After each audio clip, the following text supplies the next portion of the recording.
नमस्कार, GP television में आपका हार्दिक स्वागत है। मैं हूं जीपी त्रिपाठी।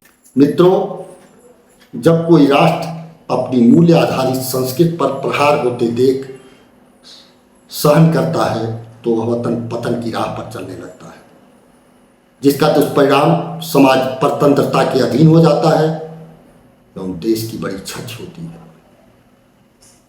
इतिहास पर नजर डालें तो यही हाल भारत का हुआ था। आखिर ये कैसे संभव हुआ कि मुट्ठी भर आक्रांता मुगल व अंग्रेज आए और सोने की चिड़िया भारत को जीत लिया? मित्रों, हिंदू मुस्लिम के बीच वैचारिक मतभेद तो मुगल काल से चला आ रहा था, लेकिन इसने आग में घी डालने का काम किया अंग्रेजों ने। फूट डालो राज करो की अपनी कुत्सित नीति के तहत वर्ष 1905 से अंग्रेजों ने हिंदुओं मुस्लिमों को खुले रूप से लड़ाना शुरू कर दिया था, जिसका दुष्परिणाम बंगाल का विभाजन हुआ। पूर्वी बंगाल और पश्चिम बंगाल बना। हालांकि वर्ष 1911 में इस विभाजन को निरस्त करा दिया गया और कलकत्ता राजधानी को दिल्ली शिफ्ट किया गया।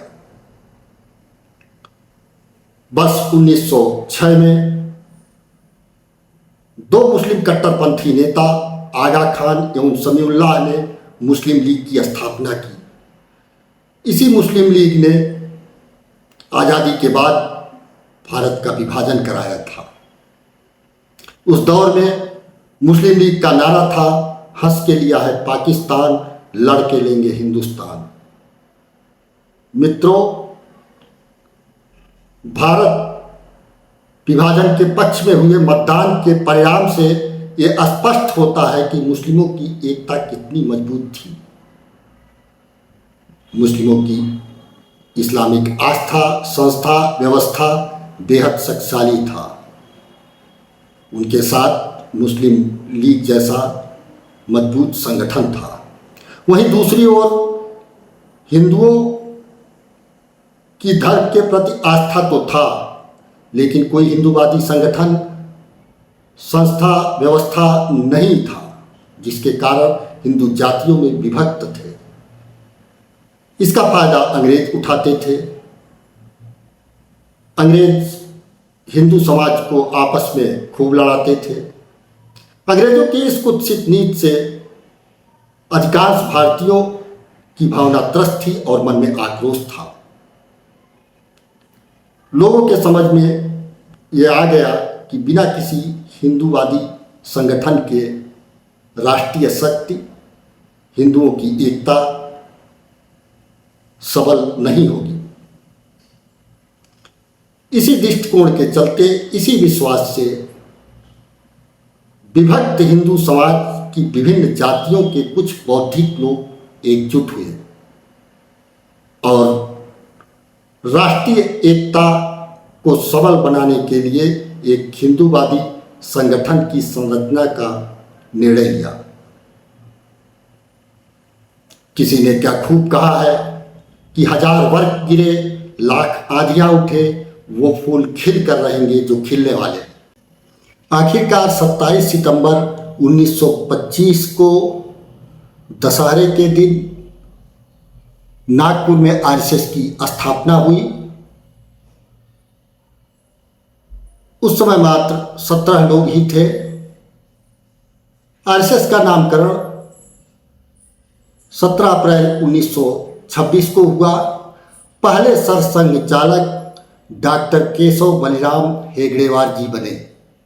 आरएसएस का उद्देश्य शुरू से ही हिंदू समाज का पुनर्जागरण एवं लक्ष्य हिंदू समाज को संगठित करना था। इसी प्रतिबद्धता के साथ आरएसएस ने अखिल भारतीय स्तर पर अपना विस्तार किया। आगे चलकर मुस्लिम तुष्टीकरण के चलते कांग्रेस से आरएसएस का वैचारिक मतभेद होने लगा। होने को कौन टाल सकता है? जो होना है वह होकर रहेगा। 30 जनवरी 1948 को महात्मा गांधी जी की हत्या नाथूराम गोडसे के द्वारा कर दी गई। गांधी जी की हत्या को आरएसएस से जोड़कर आरोप लगाकर आरएसएस पर प्रतिबंध लगा दिया गया और तत्कालीन सरसंघचालक माधवराव सदाशिव गोलवलकर जी की गिरफ्तारी हुई। 18 माह बाद आरएसएस का प्रतिबंध हटा। उसी समय आरएसएस को ये महसूस हुआ कि अगर अपनी विचारधारा का कोई राष्ट्रवादी राजनीतिक दल होता तो देश के समक्ष अपना सत्पक्ष रखता। इसी दृष्टिकोण से, इसी विश्वास से 21 अप्रैल 1951 को भारतीय जनसंघ की स्थापना हुई। पहले राष्ट्रीय अध्यक्ष डॉक्टर श्यामा प्रसाद मुखर्जी बने। उसी भारतीय जनसंघ का वर्तमान रूप भारतीय जनता पार्टी है। मित्रों, वर्ष 1962 में हुए भारत चीन युद्ध के दौरान आरएसएस ने सरहदी इलाकों को रसद पहुंचाने में भारत सरकार की बड़ी मदद की थी। इससे प्रभावित होकर तत्कालीन प्रधानमंत्री पंडित जवाहरलाल नेहरू ने वर्ष 1963 के गणतंत्र परेड में आरएसएस को आमंत्रित किया था। वर्ष 1965 में हुए भारत पाकिस्तान युद्ध के दौरान दिल्ली की ट्रैफिक व्यवस्था संभालने में आरएसएस ने सरकार की मदद की थी। वर्ष 1975 से 1977 तक आपातकाल के दौरान आरएसएस पर फिर पाबंदी लगी। 6 दिसंबर 1992 को बाबरी मस्जिद गिरने के बाद आरएसएस पर तीसरी बार प्रतिबंध लगा। बार बार लग रहे प्रतिबंध से आरएसएस कभी विचलित नहीं हुआ, कभी अपनी राष्ट्रवादी विचारधारा से समझौता नहीं किया। यही कारण था कि धीरे धीरे अपना पहचान एक अनुशासित राष्ट्रवादी संगठन के रूप में बना लिया। आज दुनिया का सबसे बड़ा संगठन है। इस वर्ष आरएसएस अपना 70वीं वर्ष बड़े हर्षोल्लास के साथ मना रहा है। इन सब के बावजूद देश का एक बड़ा वर्ग आरएसएस का विरोध एवं कुप्रचार करता है। ये विरोध करने वाले वही लोग हैं जो भारत को जीवंत सनातन राष्ट्र न मानकर सिर्फ एक भूमि का टुकड़ा समझते हैं। लेकिन ये सच है कि सनातन संस्कृति के गौरवपूर्ण इतिहास के रथ का चक्का जब भी किसी गतिरोध के दलदल में धंसा फंसा, आरएसएस अपना मजबूत कंधा लगाकर बाहर निकाला।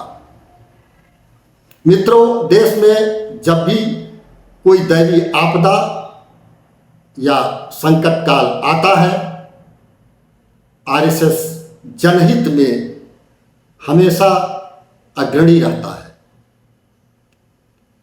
मित्रों, आरएसएस की बात हो और शाखा की चर्चा न की जाए तो ये नाइंसाफी होगी। शाखा आरएसएस की आधारभूत मौलिक इकाई है। अखिल भारतीय स्तर पर बहुत बड़ी मौजूदगी देती है।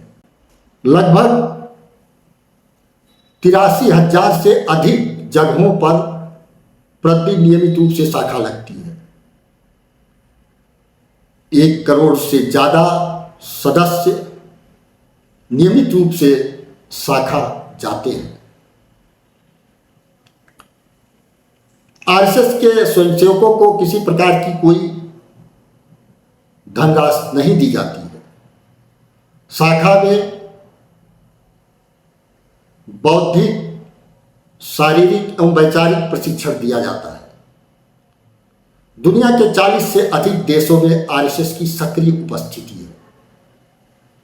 इसके अलावा आरएसएस के सैकड़ों अनुषांगिक संगठन हैं, जिसमें भारतीय जनता पार्टी, अखिल भारतीय विद्यार्थी परिषद, विश्व हिंदू परिषद, सेवा भारती, भारतीय किसान संघ, भारतीय मजदूर संघ, भारतीय अधिवक्ता संघ, स्वदेशी जागरण मंच प्रमुख है। मित्रों, वैसे तो भारतीय जनता पार्टी की सरकार विभिन्न राज्यों में बनती थी, लेकिन आरएसएस के लिए सबसे सुखद समय आया जब वर्ष 1996 में संघ से निकले स्वयंसेवक पंडित अटल बिहारी वाजपेयी केंद्रीय सत्ता के सिंह द्वार तक पहुंच गए और पहली बार भारतीय जनता पार्टी की केंद्र में सरकार बनी। उसके बाद अटल जी 2 बार दुनिया के सबसे बड़े लोकतंत्र भारत के प्रधानमंत्री बने। वर्तमान समय में दूसरे करिश्माई स्वयंसेवक श्री नरेंद्र मोदी जी 11 वर्षों से आरएसएस की समावेशी विकास एवं राष्ट्रवादी विचारधारा को आगे बढ़ा रहे हैं। प्रधानमंत्री श्री नरेंद्र मोदी जी का लक्ष्य वर्ष 2047 तक भारत को विकसित राष्ट्र बनाने का है। तो इस वीडियो में इतना ही। आपसे अनुरोध है, कृपया वीडियो को लाइक करें, सब्सक्राइब करें, शेयर करें। आपका यह शुभ कृत्य हमारे लिए पुष्प वर्षा तुल्य है। नमस्कार।